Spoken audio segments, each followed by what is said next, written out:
Good morning. Today we will discuss all about cerebrovascular accident.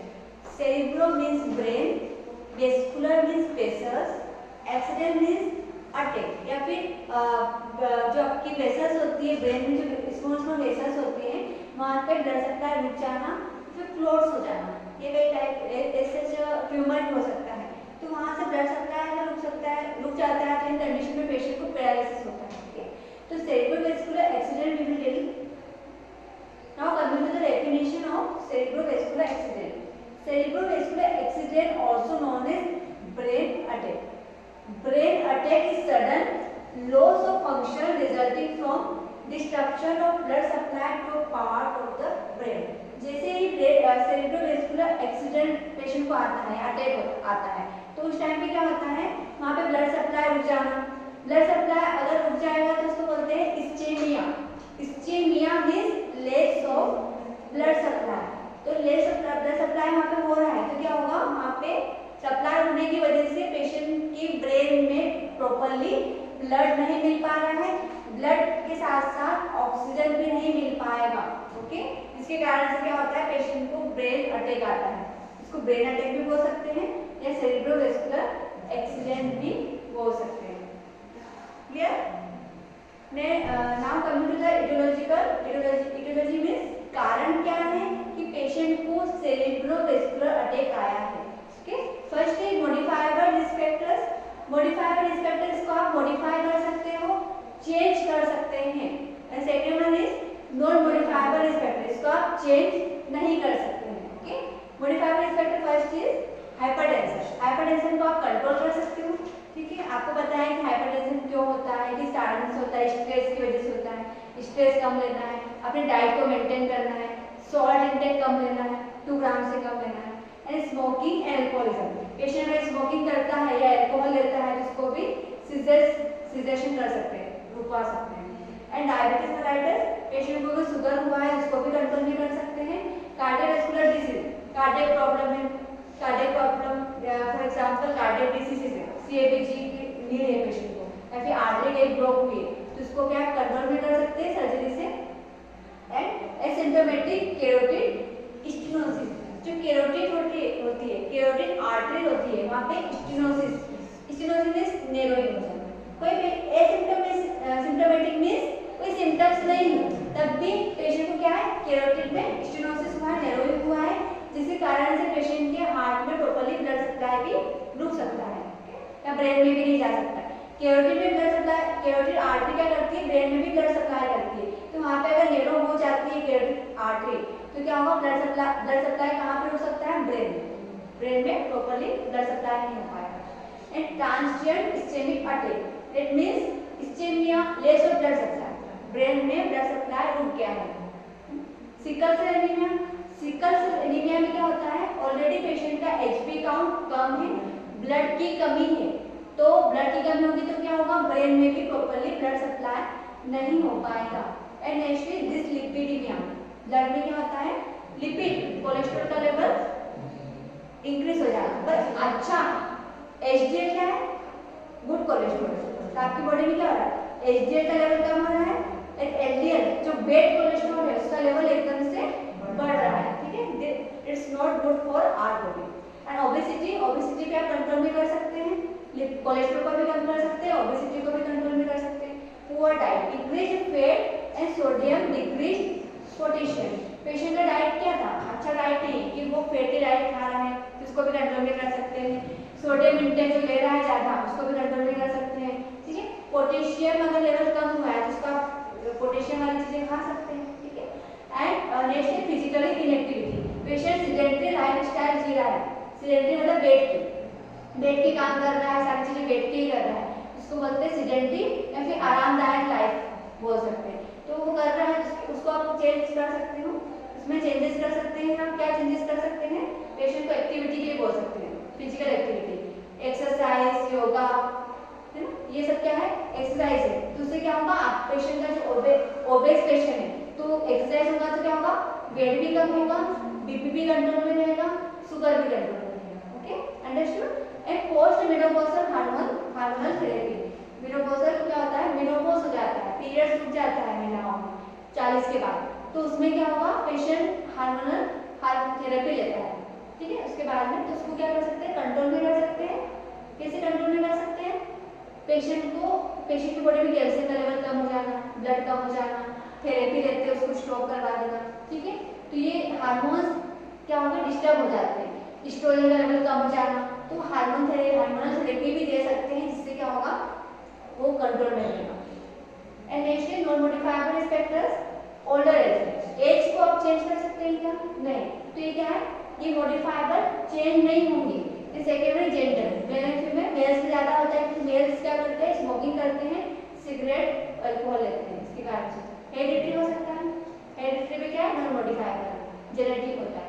Direct stroke और heart attack, पहले कभी stroke आया था या हार्ट अटैक आया था पेशेंट को। स्ट्रोक मींस, स्ट्रोक का मतलब ही होता है ब्रेन में ब्लड सप्लाई रुक जाना ब्रेन में। उसके साथ साथ क्या होता है, हार्ट का भी अटैक आया था पेशेंट को, तो क्या है, पहले था, तो आप उसको चेंज तो नहीं कर सकते हो कि भाई पहले नहीं होना चाहिए, तो ये चेंज नहीं होगा।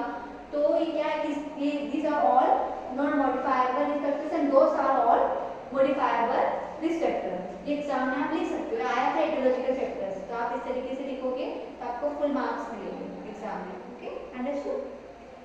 नेक्स्ट है कंपैरिजन। कंपैरिजन दो में कंपैरिजन, आपको ऐसा लगता है इस्चेमिया क्या है और हेमरेजिक क्या है, तो में कभी-कभी कंफ्यूज हो जाते हैं। इस्चेमिया में क्या हो रहा है, लेस ब्लड सप्लाई, तो इस्चेमिक स्ट्रोक बोलेंगे, जहाँ पे ब्लड सप्लाई रुक रहा है। हेमरेजिक स्ट्रोक मींस ब्लीडिंग, ज्यादा ब्लीडिंग होने की वजह से स्ट्रोक आया है पेशेंट को। कॉजेस, कारण क्या हो सकता है, इस्चेमिक में लार्ज आर्टरी थ्रोम्बोसिस, ब्रेन की ऐसी आर्टरी जो बहुत बड़ी आर्टरी है, लार्ज आर्टरी में क्या हो गया है, थ्रोम्बोसिस, ब्लड क्लॉट हो चुका है। ब्लड क्लॉट होने की वजह से वहां पे ब्लड सप्लाई रुक गया है, ओके, इसको बोलते हैं large artery thrombosis. Second one is small penetrating artery thrombosis. Small penetrating artery thrombosis means small जो आर्टरी है वहां पे पेनिट्रेट होल हो चुका है, वहां पे ब्लड क्लॉट हो चुका है, ठीक है। And next is cardiogenic emboli, जो एक थ्रोम्बस होता है जो ब्लड क्लॉट होता है, स्टेबलाइज होता है एक ही जगह। एम्बोलिज्म मतलब जो ब्लड क्लॉट था वो ब्रेक डाउन होकर पूरी बॉडी में सर्कुलेट हो रहा है। एयर का भी एम्बोलिज्म हो सकता है या ब्लड क्लॉट का भी एम्बोलिज्म हो सकता है। तो कहीं सर्जरी हुआ है, वहां पे ब्लड क्लॉट था, एयर में ब्लड क्लॉट हुआ है आर्टरी में, अगर उसको आपने हिपेरिन दिया तो वो ब्लड क्लॉट क्या हुआ, ब्रेक डाउन होके सर्कुलेट हो गया, कहां पे, ब्रेन में जाके अटक गया। तो ब्रेन में क्या हो सकता है, क्लॉट हो सकता है, थ्रोम्बोसिस हो सकता है, ओके। नेक्स्ट क्रिप्टोजेनिक क्या होगा, क्रिप्टोजेनिक आप लोगों को सुना है, क्रिप्टोजेनिक मतलब क्या होता है, अटैक आना, ठीक है। अटैक आना मींस ब्लड सप्लाई एकदम से बॉडी में रुक जाना, और धीरे-धीरे क्या होता है, ऑर्गन्स भी डैमेज हो जाते हैं, ओके। एंड अदर्स भी हो सकता है, कुछ और कॉम्प्लिकेशंस भी हो सकते हैं। एंड हेमरेजिक स्ट्रोक में इंट्रा सेरिब्रल हेमरेज, इंट्रा मतलब अंदर, सेरिब्रल मींस ब्रेन के अंदर क्या हो रहा है, ब्लीडिंग हो रहा है। एंड सब आर्गनेट हेमरेज, आपको पता है सब आर्गनेट स्पेस होती है, ठीक है, जो मेनिंजेस होती है उसकी कवरिंग होते हैं, ठीक है, आउटर कवरिंग मेनिंजेस को क्या बोलते हैं, हाँ, ड्यूरा पाया एंड आर्गनेट, ठीक है। तो ये क्या है, सब आर्गनेट में क्या हो रहा है, ब्लीडिंग हो रहा है, इसको बोलते हैं subarachnoid haemorrhage and cerebral aneurysm. What is meaning of aneurysm, cerebral तो पता है ब्रेन है, aneurysm means dilatation of blood vessels. Aneurysm is dilatation of blood vessels. Dilatation of blood vessels, and next is arteriovenous malformation. Artery और when में क्या हो रहा है, मालफॉर्मेशन हो रहा है। आर्टरी और वेनस में क्या है, ब्लड सप्लाई रुक गया है, प्रॉपर्ली नहीं हो पा रहा है। मालफॉर्मेशन बोल सकते हो प्लेग या फिर फेट डिपोजिशन हो सकता है, उसकी वजह से क्या हो सकता है, कहीं ना कहीं मालफॉर्मेशन, ब्लीडिंग, एकदम से ब्लीडिंग हुआ और ब्लीडिंग होने के बाद रुक गया, तो क्या होगा, वहाँ पे क्लॉट इकट्ठा हो जाता है। आपको छोड़, आप घुटने में लग जाती, गिर जाते हैं, छोटे थे जब कितना लगती थी, तो क्या हो जाता था, वहाँ पे घुटने के बल गिरे हैं, तो घुटने में क्या ब्लीडिंग हुआ, एकदम से खून जम गया, तो खून की पपड़ियाँ निकलती है बाद में, वैसे ही आपकी बॉडी के अंदर जो नसें होती है वहाँ पे क्या हो जाते हैं, क्लॉट्स हो जाता है, इकट्ठा हो जाता है। Understood, clear. सिम्टम्स क्या हो सकते हैं इस्केमिक स्ट्रोक में? नमनेस होगा पेशेंट को, नमनेस और weakness on one side of face specially arms and legs, half body. Patient की जो हाफ बॉडी होती है वहाँ पे, अगर यहाँ पे क्लोट है तो हाफ बॉडी है तो वहाँ पे क्या होता है पैरालिसिस के साथ आता है, वैसे वीकनेस होती है, कोई ताकत नहीं रहती है। एंड हेमरेजिक स्ट्रोक में एक्सप्लोडिंग हेडेक होगा, decreased loss of consciousness, internally बार बार हेमरेज हो रहा, ब्लीडिंग हो रही है तो क्या होगा ब्लड की कमी होगी, फ्लूइड की डेफिशिएंसी होगी और पेशेंट को कोमा में जा सकता है, सडन एकदम से हेडेक स्टार्ट होगा। एंड बोलते हैं ना एकदम से हेडेक था हुआ स्टार्ट हुआ था फिर दर्द हुआ उसके बाद में डेथ हो गई, तो क्यों होता है? हेडेक हुआ एकदम सीवियर हेडेक हुआ और ब्लीडिंग स्टार्ट हुआ और सिम्टम्स आए, डेथ हुआ, क्यों? क्योंकि उसको क्या हुआ हेमरेजिक शॉक होने की वजह से डेथ हो गई। Next is functional recovery, plateau at 6 month. इससे भी फंक्शनल रिकवरी आप कितने कब तक रिकवरी कर सकते हो? 6 महीने अपने पास रहते हैं, 6 महीने तक आप पेशेंट ठीक हो सकता है, 6 महीने के बाद में स्टेबल भी होगा। एंड हेमरेजिक स्ट्रोक में 18 मंथ्स भी लग सकते हैं, 1.5 ईयर या 2 ईयर्स लग सकते हैं, 1.5 ईयर। ये पॉइंट्स पे आपको ऐसे कॉलम बना के लिखना है, सब छोड़ दो बस सीधे अच्छे से एकदम से रट लो, ठीक है? लिख के रख याद करो क्योंकि ये एग्जाम में आता ही आता है। हाँ हेमेटोमा का ये इस्केमिक में आएगा, क्योंकि हेमेटोमा का मतलब क्या है? ब्लड क्लॉट, ठीक है? ब्लड क्लॉट कब होता है?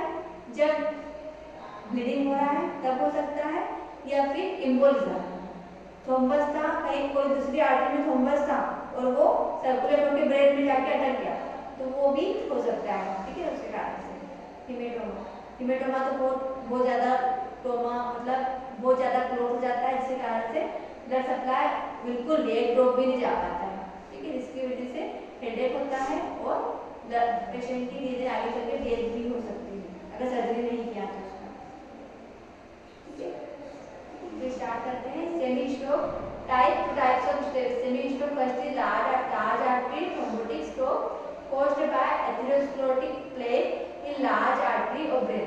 ब्रेन की एक ऐसी आर्टरी जो बड़ी आर्टरी, लार्ज आर्टरी जहाँ पे क्या हो रहा है फेट डिपोजिशन होता है, जिसको बोलते हैं एथेरोस्क्लेरोसिस और प्लेक भी बोल सकते हो उसको, फेट डिपोजिशन का resulting in thrombus formation and occlusion, ठीक है? क्या हो रहा है? थ्रोम्बस ब्लड क्लॉट हो रहा है वहाँ पे और ऑक्लूजन का मतलब क्या होता है? ब्लड क्लॉट हो जाना, ओकर हो जाना, खून जम जाना। Second one is small penetrating artery thrombotic stroke, also called lacunar stroke, most common। Small penetrating artery thrombotic stroke का lacunar stroke भी बोल सकते हैं। इसमें क्या हो रहा है? छोटी आर्टरी है जिसके अंदर क्या हो रहा है? ब्लड फ्लो हो रहा है, इसको आप बोल सकते हैं lacunar stroke। And cardiogenic embolic stroke, cardiogenic मतलब क्या होगा? हार्ट का एक ब्लड फ्लो था, उसको रिपेयरिंग दिया तो ब्रेकडाउन होकर क्या हुआ? सर्कुलेट हुआ और वो हार्ट में जाके क्या हुआ? क्लॉट हो चुका है। तो हार्ट के साथ साथ क्या हुआ? ब्रेन को भी अटैक चला गया। ब्रेन हार्ट क्या करता है? अपनी बॉडी को ब्लड सप्लाई करने का काम करता है, उसने क्या किया? ब्रेन को भी ब्लड सप्लाई नहीं किया, ब्रेन में भी ब्लड सप्लाई नहीं किया तो उसी कारण से ब्रेन में भी अटैक आ सकता है। Next embolic stroke caused by valvular heart disease. Valvular heart disease means valve की डिसीज। अपने हार्ट में 4 वॉल होते हैं, aortic, pulmonary, mitral and tricuspid valve, तो उसके डिसीज होना। And thrombi in left ventricle can be prevented by use of anticoagulant. आप क्या करते हैं? कहाँ पे थ्रोम्बस था? लेफ्ट वेंट्रिकल में थ्रोम्बस था, ब्लड क्लॉट हो चुका था, तब उसको कैसे प्रिवेंट कर सकते हो? एंटीकोगुलेंट होते हैं, वारफारिन, हिपेरिन, ये सब क्या है? ब्लड क्लॉट कम करने के लिए होते हैं। तो जो भी हार्ट वाले पेशेंट होते हैं या फिर ब्रेन वाले पेशेंट होते हैं उसको एंटीकोगुलेंट चलता ही रहता है। जो भी क्लॉट्स हुआ है उसको रिमूव हो जाए, या फिर ब्रेन में एडिमा है तो उसको क्या कर देते हैं? क्या कहते हैं? मेनिडोल क्या करता है? जो एडिमा है उसको कम कर देगा और जो भी यूरिन है वो सब डायरेक्टेड होते हैं, यूरिन के थ्रू क्या करेगा? जितना भी फ्लूइड ओवरलोड था बॉडी में उसको रिमूव कर देगा, ठीक है? जिसकी वजह से एडिमा भी खत्म हो जाता है। एंड क्रिप्टोजेनिक स्ट्रोक, कोई एकदम से स्ट्रोक आ जाता है तो अननोन कॉज होता है, किस कारण से होता है? अभी तो अच्छे से बैठे थे, एकदम से क्या हुआ? अचानक कि पेशेंट को अटैक आया, ब्रेन अटैक और कोमा में चला गया, ठीक है? तो कहीं ना कहीं ब्लड क्लॉट हुआ होगा ब्रेन में, ठीक है, या फिर खून जम गया होगा उसी कारण से एकदम गिर जाते हैं, ब्लीडिंग हुआ तो खून जम गया एकदम से, यहाँ पे क्या होता है, हेडेक भी होता है, दर्द भी होता है, तो कोमा में भी जा सकता है। अदर्स का इलस्ट्रेटेड ड्रग यूज, कोई भी ऐसी ड्रग जो क्या होता है साइड इफेक्ट होती है उनके कारण से भी हो सकता है। या coagulopathy, dysfunction of blood flow, dysfunction होता है प्रोटीन फैक्टर बनेगा, प्रोटीन बॉडी में नहीं बनेगा तो प्रोटीन फैक्टर्स नहीं होंगे तो क्या होगा, कंटिन्यू ब्लीडिंग होगा, ब्लीडिंग के कारण से भी हो सकता है। माइग्रेन आगे चल के क्या होगा, उसमें अटैक आ सकता है, माइग्रेन में भी क्या होता है, कर सकता है ब्रेन में नहीं पहुंचता है, ठीक है, जिस कारण से क्या होता है, सीवियर हेडेक होता है, फ्रंटल होता है या साइड में होता है, ठीक है, वन फेस भी हो सकता है माइग्रेन, या फिर या मिड ब्रेन, या फिर क्या होता है नेक में स्टार्ट हो जाता है, ठीक है, माइग्रेन से आगे चलकर होता है स्ट्रोक।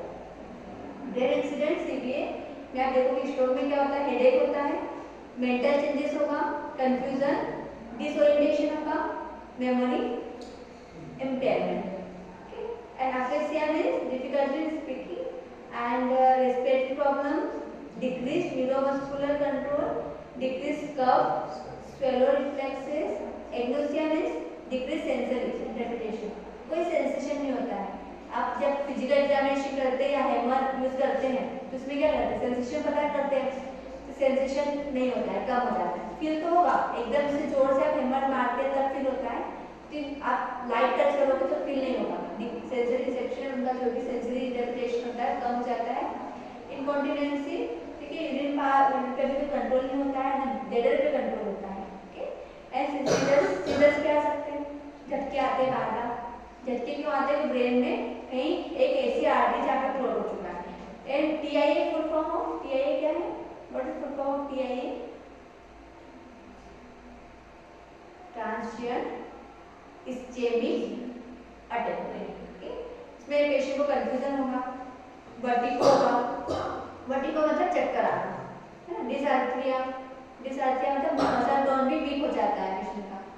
ट्रांसिएंट हेमी पैरालिसिस, एक बॉडी पार्ट क्या हो रहा है, एक हाफ बॉडी पार्ट पैरालिसिस हो रहा है, इसको बोलते हैं हेमी पैरालिसिस या फिर hemiplegia, half body. And temporary vision changes, कुछ टाइम के लिए विजन चेंजेस दिखाई देना बंद हो जाता है। And last few minutes 24 hours के लिए भी हो सकता है, तो ये टेम्पररी बात करें ना, टेम्पररी चीजें होती है। एंड आप इस साइड देख सकते हैं हेमीपैरेसिस होगा पेशेंट को, हेमीपैरेसिस आल्सो नोन एज हेमीप्लेजिया, इसको बोलते हैं ना हाफ साइड क्या होता है, पैरालिसिस होता है। And emotional liability, visual changes, Horner syndrome, ptosis of, Horner syndrome मतलब आपको बताया था टोसिस पिटोसिस, एक आई जो आईलिड होता है, डुबलिंग आईलिड, क्या आईलिड जो होती है लटकने लगती है, इसको बोलते हैं टोसिस, पीस आईलिड है, पिटोसिस है लिखा है। हॉर्नर सिंड्रोम, वोमिटिंग होगा पेशेंट को, perceptual defects, severe right hemisphere, hypertension, aphasia, decrease learn movement, ठीक है, अफेसिया में क्या होता है, मूवमेंट नहीं हो पाता है ना, जैसे ब्लड स्प्रे आप बोल सकते हो उसको, ठीक है, पकला के बात करना, या बोलना तो चाहता है पर वो बोल नहीं पाता है, okay. And focal neurological paralysis होगा, सेंसरी लॉस होगा, language disorders, reflex changes, okay, clear. And pathophysiology of ischaemic stroke, due to obstruction of blood vessels, क्यों हो रहा है सीवीए, क्योंकि कहीं ब्लड वेसल्स में क्या हो रहा है, ऑब्स्ट्रक्शन हुआ है, इस कारण से destruction in cerebral blood flow and cellular metabolic events, blood flow रुक जाएगा तो क्या होगा, मेटाबॉलिक जो सेल्स है उसको प्रॉपर्ली ब्लड नहीं मिलेगा, ब्लड सप्लाई नहीं होगा, ऑक्सीजन भी नहीं मिल पाएगा। फेलियर ऑफ, जिसके कारण से failure of neurons to maintain aerobic respiration, failure जो न्यूरॉन्स होती है वो धीरे धीरे फेलियर होने लगती है, मसल्स न्यूरॉन्स काम नहीं करेंगे तो क्या, एक एरोबिक होता है, एनारोबिक होता है, तो क्या होगा एरोबिक मींस जो ऑक्सीजन में प्रेजेंट होते हैं, क्या क्या प्रेजेंट होते हैं, ऑक्सीजन के अंदर क्या प्रेजेंट है, अपनी बॉडी के अंदर बैक्टीरिया, ठीक है, एरोबिक मींस जो हवा में प्रेजेंट है, एनारोबिक मींस आपकी बॉडी के अंदर प्रेजेंट है, ठीक है। तो एरोबिक रेस्पिरेशन मींस क्या हुआ, पेशेंट देखो बाद में अपने बॉडी के अंदर क्या होता है, अच्छे वाले बैक्टीरिया भी होते हैं, खराब वाले होते हैं, अच्छे वाले होते हैं, तो अच्छे वाले क्या करते हैं, वो सेल्स कोशिकाएं बनाते हैं, ठीक है। अगर वो नहीं होगा तो क्या होगा, धीरे धीरे डैमेज होगा वो भी, तो उसके साथ साथ क्या होगा, न्यूरॉन्स भी धीरे धीरे डैमेज होने लगेंगे। And mitochondria switch to anaerobic respiration. Mitochondria तो पता ही है आपको, ठीक है, वो क्या करेगा, एनारोबिक रेस्पिरेशन को स्विच कर देगा, मतलब काम करना बंद कर देगा, ठीक है। और इसके कारण से क्या होगा, production of lactic acid in large amount changes in pH. Lactic acid एकदम से बढ़ेगा, प्रोडक्शन हो जाएगा, इसके कारण से क्या होता है, पीएच का लेवल पीएच का लेवल कम होगा एसिडोसिस। तो क्या होगा, पीएच का लेवल कितना होगा, 7.35 से कम हो जाएगा और कार्बन डाइऑक्साइड का लेवल बढ़ जाएगा, जिसके कारण से क्या होगा, ऑक्सीजन का लेवल कम हो जाता है। कार्बन डाइऑक्साइड का लेवल कितना बढ़ेगा, CO2 का मोर देन 45 mmHg से ज्यादा हो जाता है। And inability of neuron to produce adequate energy, ठीक है, न्यूरॉन्स काम करना बंद हो जाएंगे तो पेशेंट को एनर्जी भी नहीं रहेगी और मसल टोन भी वीक हो जाएगा।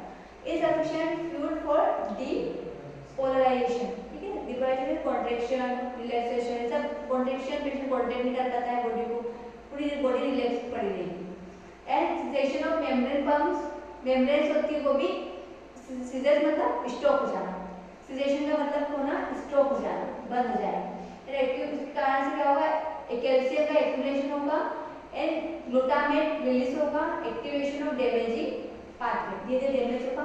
अब ये डैमेजिंग पाथवे की वजह से शुगर का लेवल भी हाई हो सकता है, कंट्रोल नहीं रहेगा बॉडी, ठीक है, क्योंकि क्या होगा, न्यूरॉन्स भी डैमेज हो गए हैं, मेम्ब्रेन्स भी डैमेज हो गए हैं, माइटोकॉन्ड्रिया ने काम करना भी बंद कर दिया है, ठीक है। इसके कारण से क्या हो रहा है, एनारोबिक रेस्पिरेशन जो था, ठीक है, जो अपने ऑक्सीजन गैसेस का एक्सचेंज होना चाहिए ब्लड, वो भी धीरे धीरे बंद हो चुका है। क्लिनिकल मैनिफेस्टेशन क्या होगा, नमनेस और वीकनेस ऑफ फेस, आर्म्स और legs specially on one side of body, confusion होगा, change in mental status, trouble speaking और understanding speech, visual disturbances, difficulty in walking, dizziness और loss of balance, sudden severe headache. आप देखोगे patient को इस तरीके से पेशेंट दिखता है, क्योंकि उनके इसमें टोसिस भी प्रेजेंट होता है, डुप्लिंग ऑफ आईलिड, और एक साइड एक बॉडी क्या होगा, हाफ बॉडी पैरालिसिस हो जाएगी। एंड हेमिप्लेसिया, हाफ बॉडी पैरालिसिस होगी, फेसिड पैरालिसिस, फेसिड मतलब फेस, एक साइड से फेस पैरालिसिस होगा, डिसआर्थ्रिया मसल वीकनेस होगा, है ना, बोलने में डिफिकल्टी में डिस्पेसिया, डिस्पेसिया मींस डिस्पेजिया होता है, डिफिकल्टी स्वेलोइंग, फिर होता है AfrAsia, difficulty in speaking, expressive जो देखेंगे आप तो ठीक से बात नहीं कर पाएगा, रिसेप्टिव ग्लोबल अप्रेक्सिया, रिसेप्टिव और ग्लोबल मतलब रिसेप्टिव न्यूरॉन्स होते हैं ना, जो वापस से कर नहीं पाते, रिफॉर्म नहीं हो पाते हैं, तो न्यूरॉन्स डैमेज होने लगते हैं। Apraxia means muscle tone weak होता है, जिसके कारण से मूवमेंट भी नहीं कर पाते हैं। हेमी एनोप्सिया, ठीक है, हाफ बॉडी क्या होती है, काम करना बंद कर देती है और पेशेंट को दिखना भी नहीं, जब बोलते हैं ना दोनों आंखों में से एक में दिखाई दे रहा है, दूसरे में दिखाई दे रहा है। Disturb visual spatial relationship agnosia, मैंने आप लोगों को एग्नोसिया भी पर बताया था, muscle weakness, muscle loss of muscle tone, ठीक है, और दिखाई देना बंद होता है, पूरी बॉडी की अति वीक हो जाती है, हाफ बॉडी वीक हो जाएगी, हाफ बॉडी ठीक से चलेगी। Clinical manifestation, motor deficient, visual field deficient, sensory deficient, emotional, motor deficient मतलब ब्रेन में काम करना बंद कर दे, मोटर ब्रेन को बोलते हैं। एंड विजुअल दिखना भी बंद हो गया है, सेंस को सेंसेशन नहीं है, सेंसर इमोशनली भी डेफिसिट हो गया, इमोशन नहीं, एंड वर्बल बात भी नहीं कर पा, डिफिकल्टी हो रहा है, कॉग्निटिव थिंकिंग सोचने में भी बहुत टाइम लगता है। डायग्नोसिस क्या हो सकते हैं, कैरेक्टरिस्टिक, आपको टोटल हिस्ट्री लेना है, complete physical neurological examination, non contrast computer tomography, contrast वाला नहीं करना है, क्योंकि क्यों नहीं करना है, क्योंकि मान लो पेशेंट का किडनी फेलियर वाला पेशेंट, कॉन्ट्रास्ट एक्सक्रीट आउट नहीं हुआ बॉडी से, तो आपको क्या करना पड़ेगा, non contrast computer tomography whether ischaemic और haemorrhagic, ECG, carotid ultrasound, CT angiography, MRI और एमआरआई में एंजियोग्राफी, दो मैग्नेटिक रेजोनेंस इमेजिंग होता है, imagery test, second one is magnetic resonance angiography, and transcranial Doppler flow study, Doppler में देखते हैं कि पेशेंट की पल्स रेट आ रही है कि नहीं, पल्स फील करते हैं। इकोकार्डियोग्राम में हार्ट देख लेंगे, ठीक है,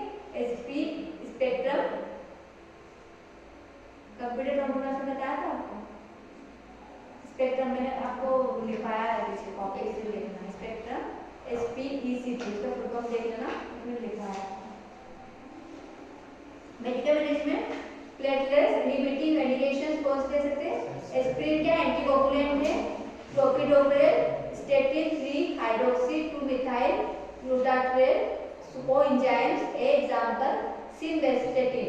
and second one is anti hypertensive drug, angiotensin converting enzyme inhibitors देते हैं जो हाइपरटेंशन को भी कम करता है। And thyroid that is low diabetics होते हैं। And thrombolytic therapy TPA tissue plasminogen activators, PA means plasminogen activators दिया जाता है। Anticoagulant therapy INR international ratio about 1.7, international INR होता है वो इतना ही होना चाहिए 1.5 तक ठीक है, पर 1.7 से बढ़ गया मीन्स कहीं कहीं कोगुलेटरी फैक्टर्स होते हैं, है ना। कोगुलेटरी फैक्टर मतलब ब्लड फ्लो ज़्यादा बढ़ा हुआ है तो उसको उसके लिए आपको एंटीकोगुलेंट थेरेपी देना है जब पेशेंट का INR एकदम से बढ़ा होने तक स्टार्ट करना है। एंड TPA थेरेपी बोलते हैं, TPA प्लाज्मिनोजन एक्टिवेटर्स। ओके, देखिए ये क्या है, ये क्या प्लाज्मिनोजन एक्टिवेटर्स है, थ्रोम्बोलाइटिक थेरेपी है। डोसेज कितना देंगे? 0.9 mg per kg with maximum dose 90 mg. 10% of the dose is administered IV bolus over 1 minute. Remaining 90% is administered over 1 hour. Obtain vital signs every 50 minutes for first hour. जब भी आप medicine देते हैं तो आपको क्या करना है, आपको हर 15 मिनट्स में वाइटल साइंस लेना होगा। कभी कभी क्या होता है कुछ मेडिसिन के साइड इफेक्ट होते हैं, बीपी एकदम से फॉल हो सकता है या फिर कुछ कॉम्प्लिकेशन हो सकते हैं, ठीक है। तो आपको क्या करना है, एलर्जी भी हो रही है तो पेशेंट को जो भी मेडिसिन दे रहे हैं वो एकदम से स्टॉप करना है। क्यों स्टॉप करना है? क्योंकि उस मेडिसिन से पेशेंट को एलर्जी हो रहा है जिसके कारण से आगे चल के एनाफाइलेक्टिक शॉक हो सकता है। जब भी एलर्जी आपको दिखे, मेडिसिन चल रहा है एलर्जी हो रहा है, तुरंत आपको क्या करना है, मेडिसिन स्टॉप कर देना है या फिर जो फ्लूइड दे रहे हैं वो भी स्टॉप कर देना है। ब्लड का भी तो सेम ही चीज़ है, ब्लड के अगर एलर्जी हो रही है तो ब्लड को भी स्टॉप कर देना है। अगर treatment anticoagulant administration, heparin, osmotic diuretics, mannitol, ठीक है। मेनिटोल तो पता है डायरेटिक्स होता है। ब्रेन वाले पेशेंट में आपको मेनिटोल देना होता है, उसके अंदर बीपी भी बढ़ा हुआ है जो क्या करता है ब्रेन में जो एडिमा है उसको कम कर देता है। एलिवेशन ऑफ द हेड को एलिवेट कर सकते हैं। इंडोट्रेकियल इंटुबेशन करना पड़ेगा क्योंकि गैसेस का एक्सचेंज नहीं हो पा रहा है, ठीक है। इसको आपको आर्टिफिशियल ब्रीथिंग देना पड़ेगा पेशेंट को। न्यूरोलॉजिकल असेसमेंट जिसमें आप देखते हो पेशेंट का मोटर फंक्शन है, सेंसरी फंक्शन है, रिफ्लेक्सेस चेक करते हो। हीमोडायनामिक मॉनिटरिंग, पेशेंट का जो डायनामिक फिजियोलॉजिकल फंक्शन है वो मॉनिटर करते हैं, उसके साथ साथ बीपी भी मेंटेन करते हैं। बीपी भी वाइटल साइंस भी आपको चेक करना है। सर्जिकल मैनेजमेंट, इंडोरेक्टमी, देखो इंडोरेक्टमी मतलब होता है removal of atherosclerotic plague from carotid artery. Artery में क्या है, फेट डिपोजिशन है, प्लेग एक्यूमुलेशन, इसकी वजह से क्या हो रहा है, कैरोटिड आर्टरी नैरो हो चुकी है, जिसको डायरेक्ट करने के लिए आपको सर्जरी करते हो। इसके अंदर आप देखोगे एक बलून डालते हैं, एंजियोग्राफी करते हैं, एंजियोप्लास्टी, इसमें क्या करते हैं स्टेंट डालते हैं और बलून फुला देते हैं। जैसे क्या करते हैं जाली बलून फुला रहता है वहाँ पे स्टेंट निकाल देते हैं तो फिक्स होगा। इसके कारण से क्या होगा, जो पाथवे है वो नैरो नहीं होगा, डायलेट होगा, इसके कारण से ब्लड सप्लाई के अच्छे से हो सकता है। And carotid stenting with angioplasty, carotid जो आर्टरी होती है वहाँ पे नैरोइंग है तो वहाँ पे स्टेंटिंग डालते हैं, इसमें क्या करते हैं बलून फुलाते हैं और वो प्लास्टिक मतलब एक नेट होती है जाली उसको लगा फिक्स कर देते हैं, इसके कारण से नैरो नहीं होगा। कैरोटिड स्टेंटिंग विदाउट एंजियोप्लास्टी भी कर सकते हैं, एंजियोप्लास्टी ना करते हुए स्टेंट राइट में स्टेंट डाल दिया, ठीक है, उनको डायरेक्ट हो चुका है। Nursing management, acute pain related to hemiplegia and disuse. Second one is impaired physical motility related to loss of balance and coordination. Self care deficit related to stroke. सिर्फ पेशेंट खुद का काम तो नहीं कर सकता है तो उस पर डायग्नोसिस बना सकते हैं। एस एविडेंस बाय में आप लिख सकते हो किस कैसे पता चला, फाइल को देख के, है ना, ऑब्जर्वेशन, आप पेशेंट को बात नहीं कर पाएगा, ऐसे कुछ पेशेंट बात भी करते तो आप लिख भी सकते हो verbalisation and observation. Disturb sensory perception, patient को कुछ फील नहीं हो रहा है क्योंकि हाफ बॉडी क्या है पैरालिसिस हो चुकी है, कोई सेंसेशन नहीं है, है ना। इसमें आप बना सकते हो disturb sensory perception related to alter sensory reception, impaired urinary elimination related to flaccid bladder, bladder पे कोई कंट्रोल नहीं है, ठीक है। यूरिन क्या है, यूरिन का फोलिस डालना पड़ेगा पेशेंट को क्योंकि ब्लैडर पे कोई कंट्रोल नहीं है, patient urine disturb thought process related to brain damage. Brain damage की वजह से क्या होता है, कुछ चीजें याद नहीं होती, बहुत दिमाग को प्रेशर डालना पड़ता है कि क्या था, उसका नाम क्या था, मुझे क्या करना है, मैं क्या कर रहा हूँ, मैं कहाँ पे हूँ, ठीक है, बहुत ज़्यादा प्रेशर डालना पड़ता है, ठीक है। तो ये सारा नर्सिंग प्रोसेस यहाँ बना सकते हो। नर्सिंग मैनेजमेंट में तो लिख सकते हैं assess the condition of the patient, ठीक है, to provide comfortable position, to provide anticoagulant therapy as per the doctor orders, ये सब सारे पॉइंट लिख सकते हैं।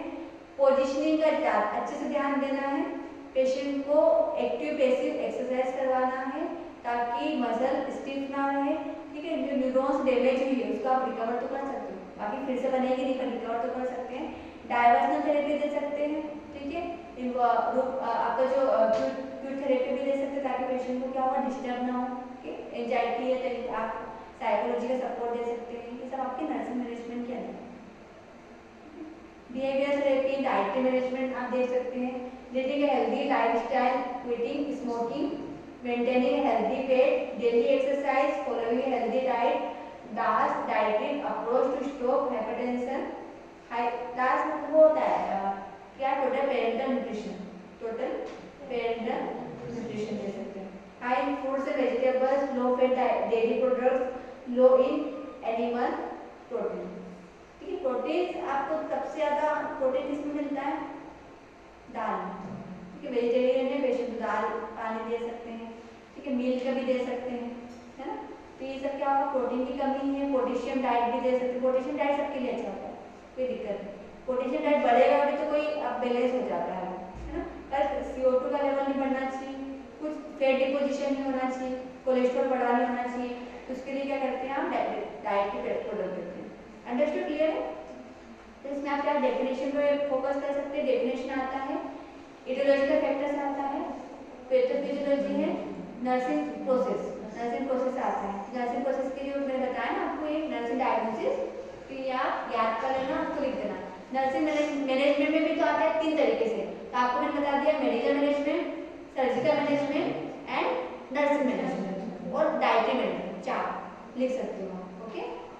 Dietary management high protein diet लिख सकते हैं, डेली एक्सरसाइज करना है, डाइटरी और क्या ले सकते हैं, प्रोटीन डाइट और टोटल पेरेंटल न्यूट्रिशन दे सकते हैं ताकि पेशेंट को पूरी तरीके से न्यूट्रिशन मिले। Understood, clear. Salt diet, salt लो सॉल्ट इनटेक डाइट, ठीक है। सोडियम रिस्ट्रिक्शन डाइट भी लिख सकते हो, क्योंकि सोडियम आपको कम देना है, बीपी बढ़ा नहीं होना चाहिए पेशेंट, आपको बीपी मेंटेन होना चाहिए, क्लियर है। तो अभी आप घर जाके क्या करना, उसको नोट्स बनाना प्रॉपर्ली।